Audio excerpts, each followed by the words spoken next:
আপনার বাচ্চার মিনহা। মিনহা কি সমস্যা ছিল?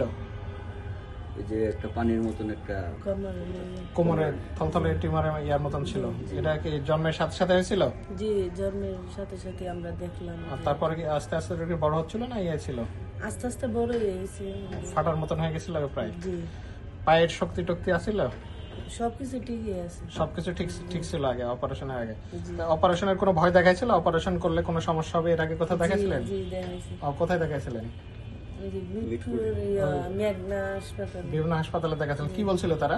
তারা বলছে যে অপারেশন করলে দুইটা সমস্যা দেখা দিতে পারে। এক হলে মাথা পানি লেগে ফুলে যাব, নারে পাও প্রতিবন্ধীর মতো হয়ে যাবে। প্রতিবন্ধীর মতন হয়ে যাবে।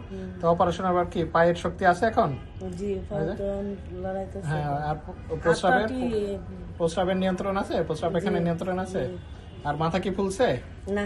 মাথা ফুলে নাই, তাহলে তো আল্লাহর মতো ভালো আছে অপারেশন পর। জি, আলহামদুলিল্লাহ ভালো। ঠিক আছে, আজকে ছুটি, ভালো থাকবে আপনার বাচ্চা। দোয়া হইলে। ওকে, কতদিন বয়স আপনার বাচ্চার? আজকে 1 মাস 2 দিন। 1 মাস। কতদিন মধ্যে করতে হয় এটার অপারেশন জানেন? জানি, ডাক্তাররা তো কইছে যে জন্মের সাথে সাথে। জন্মের সাথে সাথে অপারেশন করতে হয়, যত তাড়াতাড়ি করবেন আমরা তত তো আর ভালো। জানছি না, আমরা তো আর এই রোগের নাম হলো মাইলোমেনিনগোসিল। ঠিক আছে, মাইলোমেনিনগোসিল। মানে অপারেশনের পরে সুস্থ হওয়া সম্ভব। ঠিক আছে, এটা অপারেশনের পর সুস্থ হওয়া সম্ভব। ঠিক আছে, ঠিক আছে।